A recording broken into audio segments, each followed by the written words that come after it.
بسم الله الرحمن الرحيم الحمد لله رب العالمين الذي جعلنا من أمة محمد صلى الله عليه وسلم اللهم صل وسلم وبارك عليه. عن أبي هريرة رضي الله تعالى عنه أن رسول الله صلى الله عليه وسلم قال: ألا أدلكم على ما يمحو الله به الخطايا ويرفع به الدرجات؟ قالوا: بلى يا رسول الله. قال: إسباغ الوضوء على المقاره وكثرة الخطى إلى المساجد وانتظار الصلاة بعد الصلاة فذلكم الرباط. Abu Hurairah ரலியல்லாஹு தஆலா அன்ஹு அறிவிக்கிறார், உங்கள் பாவங்களை அழிக்கக்கூடியதும் உங்கள் அந்தஸ்துகளை உயர்த்தக்கூடியதுமான அமல்களை உங்களுக்கு நான் தெரிவிக்கட்டுமா என்று எங்களை பார்த்து நாயகம் ஸல்லல்லாஹு அலைஹி வஸல்லம் அவர்கள் கேட்டார்கள். உடனே சஹாபாக்கள், இறை தூதர் அவர்களே, எங்களுக்கு அறிவித்து தாருங்கள் என்று கூறினார்கள். சிரமமான குளிர் நேரத்தில் உதுவை முழுமையாக செய்வது, மேலும் நீண்ட தூரமானாலும் பள்ளிவாசல் பக்கம் நடப்பதை அதிகப்படுத்துவதும், மற்றும் ஒரு தொழுகைக்கு பின் மறு தொழுகையை எதிர்பார்த்திருப்பதும் நன்மைக்குரியதாகும். இவையே உங்களுக்கு மிகவும் பாக்கியத்திற்குரியதுமாகும். மனம் மற்றும் ஷைத்தானின் தீங்குகளை விட்டும் அது உங்களை பாதுகாக்கும்.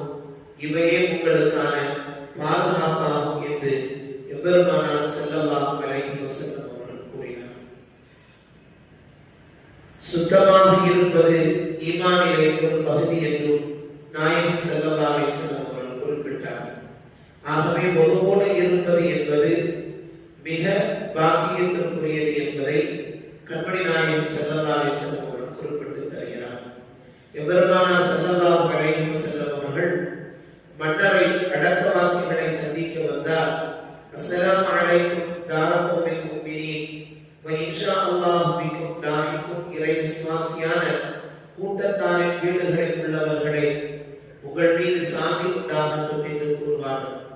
நிச்சயமாக அல்லாஹ் நாடினால் உங்களை நாங்கள் வந்து சேருவோம் என்று கூறிய நபிகள் நாயகம் ஸல்லல்லாஹு அலைஹி வஸல்லம் அவர்கள், நான் என் சகோதரர்களை பார்க்க ஆசைப்படுகிறேன் என்று கூறினார். அப்போது நபி தோழர்கள், இறை தூதர் அவர்களே, நாங்கள் உங்களின் சகோதரர்கள் இல்லையா என்று கேட்டார்கள். நீங்கள் என் தோழர்கள், நம் சகோதரர்கள் இதுவரை வரவில்லை என்று நாயகம் ஸல்லல்லாஹு அலைஹி வஸல்லம் கூறினார். இறை தூதர் அவர்களே, உங்கள் சமுதாயத்தில் இதுவரை வராதவர்களை நீங்கள் எப்படி அறிந்து கொள்வீர்கள் என்று நபி தோழர்கள் எம்பெருமானார் ஸல்லல்லாஹு அலைஹி வஸல்லம் அவர்களிடம் கேட்டார். அப்போது நாயகம் அவர்கள், கருப்பு நிறமுடைய குதிரைக்கு மத்தியில் கைகால் முகம் வெளுத்த குதிரை ஒன்று ஒருவருக்கு இருந்தால் அதை அவர் எளிதாக அறிந்து கொள்வார் என்பதை நீங்கள் அறிவீர்களா என்றார்.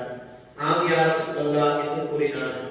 நிச்சயமாக நம் சகோதரர்கள் ஒருவின் காரணமாக கைகால் முகம் வெளுத்தவர்களாக மறுமை நாளில் வருவார்கள். நான் அவர்களுக்காக ஹவுத் எனும் தடாகத்தின் அருகே காத்திருப்பேன் என்று நபிகள் நாயகம் ஸல்லல்லாஹு அலைஹி வஸல்லம் அவர்கள் கூறினார்.